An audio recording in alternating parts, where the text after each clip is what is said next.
Hi. So today I've discussed the IPL teams and my review of the auction and the selections that happened there. Today I'll talk about something which is an offshoot of that IPL auction and it's being discussed a lot right now. The non-selection of Prithvi Shaw the in the IPL and where it leaves him now. He had a base price of 75 lakh and yet no team picked him. A few weeks ago he was dropped from the Mumbai Ranji team. So, how did it go all wrong for Prithvi Shaw? Well, Prithvi Shaw is someone who's been anyone who follows cricket and sport. Prithvi Shaw is a name which is we've been familiar with for quite some time because that there's that video very early on in his career where they've shown that his father used to take him for practice, the sacrifices made by his family for his career, and labeled the next Sachin Tendulkar. At 18, he captains India to the under 19 World Cup victory in 2018. Picked by Delhi Daredevils, now Delhi Capitals, in the auction that year. He goes on to make his international debut. He goes on to make his. He didn't start the initial games. Gautam Gambhir was was removed as captain and from the team, and that's when he came in, and that's when he came to the playing 11 and made quite a good impact back then. International debut the same year. So uh, I think whenever you in India, whenever you think about a lot of these prodigies, it's par for the course to see them come into the international circuit fairly early on. I think the best example being Sachin Tendulkar. Sachin Tendulkar made his debut at 16, and he's often from a very young age he was carrying the Indian batting on his shoulders. Uh, Rohit Sharma was in the Indian T20 World Cup side 2007. He was blooded into that side at a very young age.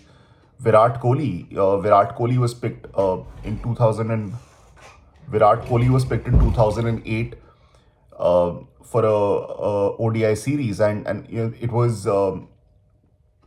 the chief selector then was Dilip Vengsakar, and he had to fight with people to get Virat Kohli in because they wanted an accomplished domestic player like Subramanyam Badrinath there, and but Dilip Vengsakar put his foot down and got Virat Kohli in there. Yuvraj Singh, another player at the age of 18, 18, he made his debut for India in the Champions Trophy in 2000. So India is replete with cases of youngsters being thrust into the spotlight very early, and a few like of course Sachin Tendulkar is a great example of someone who's been able to carry that success at a young age. Virat Kohli has also been largely successful. Rohit Sharma took 5-6 years to come into his own. Um, Yuvraj Singh again took about 2-3 years to get going, but then once he got going, he was absolutely unstoppable. Two absolutely decisive performances in major tournaments: the 2007 T20 World Cup and the 2011 ODI World Cup. So most of these players who've been prodigies at a young age have gone on to fulfill their potential. It's the process has been different. Virat Kohli or a Sachin Tendulkar have been more consistent. Uh, a Rohit Sharma has had to took his time to get going. Yuvraj Singh took a little less time than Rohit, but yeah, he took his time to get going as well.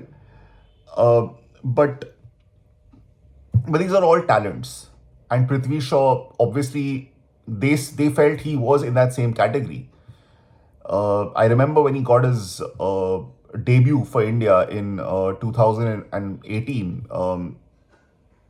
There were many other batters who were doing better than him in the first class. Well, not doing better than him, but who had a lot of runs behind them in the first class circuit. And they pushed him in. They made a case for him. They pushed him in. The selectors pushed Prithvi Shaw in. And he made a century on debut against West Indies. And then he went to the Australia tour where he twisted his ankle while fielding. And that was the beginning of a lot of problems in his career. Uh, Mayank Agarwal, who was not even on that tour, he joined the Indian team from a series that was going on in New Zealand, and he came in as an opener when Murli Vijay stepped away. Um, was well, not stepped away, was dropped, and Mayank Agarwal basically held on to his place in the side going forward, and time and again, but Prithvi did reasonably well in the IPL the next season. Uh, but again, his problems didn't stop. There was a positive drug test for what he felt was a reliever to treat I'm not correct. It was a throat infection, if I'm correct, that he was taking a reliever for. I can be wrong on that, but Prithvi has. He's been given his chances. I mean, it's not that he hasn't been given his chances. Uh, the thing is, and I is that he was being groomed as an Indian player, and then suddenly, then he has this injury. Someone else comes in. That someone else holds his place for a long time, and once again he got an opening again in early 2020 when Rohit Sharma and KL Rahul were both uh, were both ruled out. No, not KL Rahul. When Rohit Sharma was ruled out, and he and Mayank Agarwal opened the batting for two Test matches in New Zealand. Um, but that was the opening pair again for the opening Test match. Rohit Sharma, as people know, was not available for the first two Test matches in Australia, and despite Shubman Gill being around, they gave Prithvi Shaw a chance, and he floundered. He floundered there, and eventually when Shubman Gill became a regular member of the playing 11, KL Rahul became a regular member of the playing 11. Rohit Sharma was, anyways, as an opener, having that consistency. It became tougher and tougher for Prithvi Shaw to come back into the Indian team. He hasn't played a Test match since 2020 December. He hasn't played any international match for India since 21 July, and this is after all the support he got. Uh, he got a huge amount of support at Delhi Capitals. He did really well in the 21 season, which probably prompted them to retain him ahead of some other established players for the 2022 to 2024 cycle. But he just didn't deliver. He didn't deliver, and from what I see is that he has some weaknesses in his game. He hasn't worked on them. He hasn't improved on them. A lot of theories coming out. Ricky Ponting has had things to say about him not practicing enough. He's been caught in his controversies, uh, being dropped for being overweight.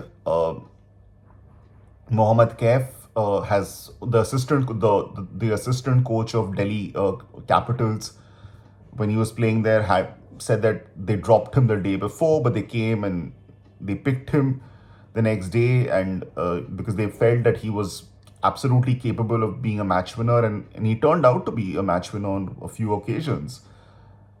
Praveen Amre, who had a big role to play in bringing him into the IPL in Delhi, has said that Prithvi has probably made too much money, and there is some truth in it. I mean, if you just calculate the whole amount, and without taxes, that's about a good 30 crores from his career with Delhi Capitals, because 7.5 crores for 3 seasons, then 1.2 for 1.2 crore in the for that contract. That's again for the in his first contract, and and that's almost 30 crores. And then if you cut taxes, obviously the amount comes down, but huge amount of money. He lives in a flashy house, and he has his cars. He likes a big house. Everything has come to him. Uh, I think it's very important. I think people are sympathizing a lot for Prithvi Shaw, but I think one must understand that the setup in Indian cricket is very competitive and very unsparing as well. Uh, you can't, and something, I don't think anything is gifted to you. And he plays for one of the toughest domestic sides there is, which is Bombay, which is Mumbai, and it's not easy to be in the Mumbai team. It's very hard to get into the Mumbai team. He did that at a young age. He's dropped. It's obviously the expectations are higher. IPL is ruthless. I mean, you can have someone recommending you up to a point, but even that goes away. He was on a base price of 75 lakhs. So what one can gauge from this is, even if they pick him, they don't want to have him around, because I think because negativity spreads eventually. And even when it comes to playing for India, there's a huge queue right now. Think of all the players who want to open. I mean, you have Abhishek Sharma and Sanju Samson, Yashasvi Jaiswal, Shubman Gill. This is just the T20 side. You come to the ODIs, you have Rohit. You add Rohit Sharma there in the ODIs. Uh, you have Rohit Sharma in Test matches. You have KL Rahul if he has to come in there.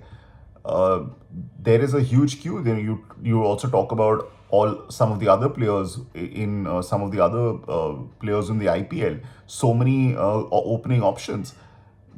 It's very competitive. It's one thing to be gifted, but Indian cricket is eventually judges you for your performance, and with so many options, it's not easy to just depend on that talent and potential can only take you up to a point. And if you're not even good enough to be picked at base price in the IPL, there's obviously something. It's time to go back to the drawing board, and Prithvi Shaw has had to do it. And let's see what happens from here. It's not. I even the T20 side, and Virat Kohli and Rohit Sharma are no longer there, but uh, the talent pool is massive. The talent pool in Indian cricket is massive, and I don't see where Prithvi Shaw is in that queue for a opening slot. Why would anyone want to give up their opening slot for Prithvi Shaw just because Prithvi Shaw is more talented? He was promoted. He was promoted as a test player when Mayank Agarwal had a incredible Ranchi Trophy season the same year, and he was promoted ahead of Mayank Agarwal that year. But how much longer? How much longer can it happen? And he just has to make lots of runs. Obviously, things will open up in Indian cricket very soon. Rohit Sharma is at the tail end of his career as a is at the tail end of his career. We can accept that, and if uh, he steps down, there will be an opening slot coming up in Test cricket, no doubt about that. T20s, there's a huge queue there, but again, if he can make lots and lots of runs, and he can only play in what is there. IPL is not there, but he can make those runs playing for Mumbai. You never know. You never know. We can see another. We can see the best of Prithvi Shaw again. But I think before people sympathize too much for Prithvi Shaw, I think it's also important to look at the context and say that Indian cricket is tough. Indian cricket is tough, and there are multiple people vying for the same place. Now, of course, you back a talent. Of course, Rohit Sharma was once backed, and that backing has taken him to that backing he received at a difficult time has brought him to where he is and has given India so much success. Same with Yuvraj Singh once upon a time. One must back, one must back Prithvi Shaw at this stage, but you are at a stage now that someone else has to underperform for you to get in. So the challenges, many challenges for Prithvi Shaw, but I hope he can overcome them and come back with a bang. Thank you.